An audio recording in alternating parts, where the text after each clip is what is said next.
নমস্কার বন্ধুরা, কেমন আছেন সবাই? আমার আরেকটি ব্লগে আপনাদের স্বাগত জানাই। আজকে আমি আমার ওয়াশিং মেশিনের ফিল্টার পরিষ্কার করব। সেটা কিভাবে করি সেটা আপনাদের দেখাবো। বাড়িতে যারা মহিলারা থাকেন তারা জানেন এই ওয়াশিং মেশিনের ফিল্টার পরিষ্কার করার জন্য বাড়িতে লোক ডাকতে হয়। কিন্তু তারা আসা মাত্রই 200-400 টাকা চার্জ করে। জিনিসটার দামই 150 টাকা। যদি 200-400 টাকা দিয়ে পরিষ্কারই করে তাহলে পুরো লস। তো জিনিসটা আপনারা শিখে নিতে পারেন। শিখে নিলে তাহলে আপনারা নিজেই বাড়িতে করে নিতে পারবেন। যার জন্য শুধু এইটার দরকার। এইটা আমি ওদের থেকেই নিয়ে নিয়েছি। এটা অ্যাকচুয়ালি না, যখন ওয়াশিং মেশিনটা আসে তার সঙ্গেই এটা থাকে। একটু খেয়াল করে দেখবেন, আমরা এটা ফেলে দিই। কিন্তু এই জিনিসটা যদি আপনি হারিয়েও ফেলেন, এটা কিনে নিলে আরামসে করে নিতে পারবেন। জিনিসটা আমি দেখাচ্ছি কিভাবে ক্লিন করে।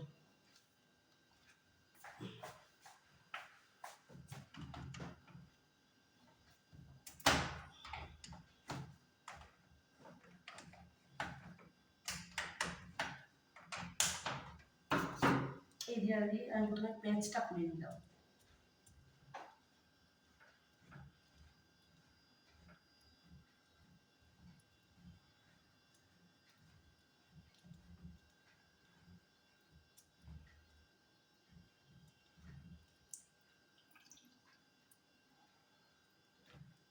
তারপর আস্তে আস্তে হাতে করে এটা খুলে নিলাম ঘুরিয়ে।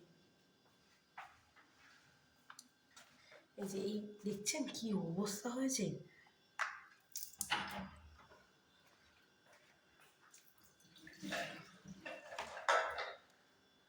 এই যে এইটার এই অবস্থা। এটা আর সপ্তাহখানেক পরে আমি পাল্টেই নেব। কিন্তু আপাতত এখন পরিষ্কার করে তো চালাই।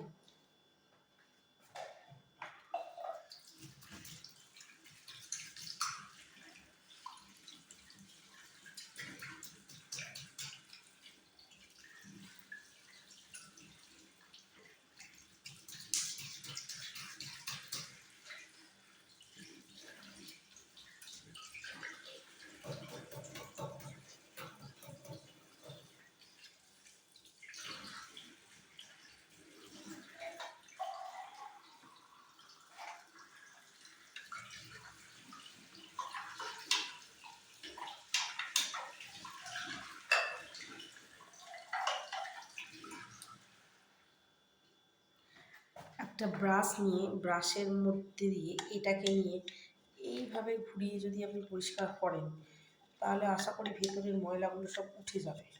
এই যে এইভাবে পুরো ধুলোয় ধুলো নোংরা হয়ে গেছে এটা। ভেতরে তো হাতও ঢুকবে না যে স্কচ ব্রাইট দিয়ে করবো। ভালো করে ঘষে এটা পরিষ্কার করে নিয়ে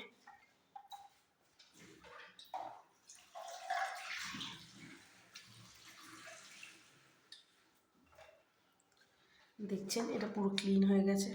মোটামুটি, খুব যে হেভি হয়েছে তা নয়। আমার শাশুড়ি দেখলে বলতে এটা একদম পরিষ্কার হয়নি। তারপরে এটা মোটামুটি ধুয়ে পরিষ্কার করেছি।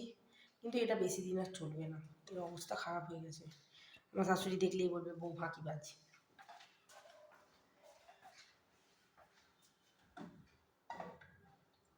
তারপরে এটাকে ঠিক করছে।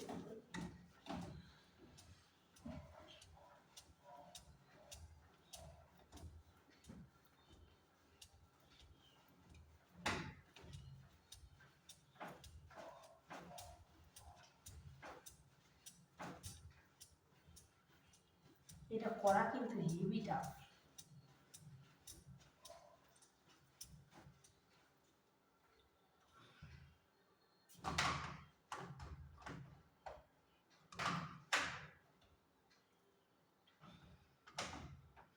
এটা দিয়ে তারপরে ভালো করে একটু টাইট করে দিতে হবে, নইলে জল তো সাইড দিয়ে ছিটকে বেরিয়ে যাবে।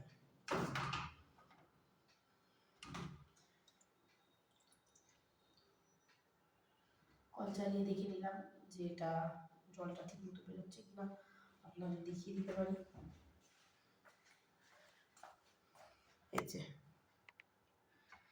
মোটামুটি ক্লিন হয়ে গেছে। আর খুব যে ক্লিন হয়েছে তা না, কিন্তু এটা পাল্টাতেই হবে। তো আপাতত সপ্তাহ দুয়েক তো চালানো যাবে। আর এই কলটা খুলে দিয়েছি, জল পুরো ভরে গেছে, দেখতে পাচ্ছেন জল কিন্তু কোনো পাশ থেকে লিক করছে না। তার ফলে আমরা বুঝে যাব যে এটা পুরো ঠিক আছে।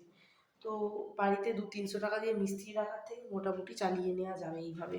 তো আপনারা যদি চান এইভাবে আপনাদের নিজের ওয়াশিং মেশিনের যে ফিল্টারটা আছে সেটা ক্লিন করে নিতে পারবেন। আমি তো ঘেমে যাচ্ছি শীতকালেও। তো আপনাদের এটা থেকে দেখে যদি কিছু শিখতে পারেন, যদি আপনাদের ভালো লেগে থাকে, তাহলে please like, comment and subscribe করবেন।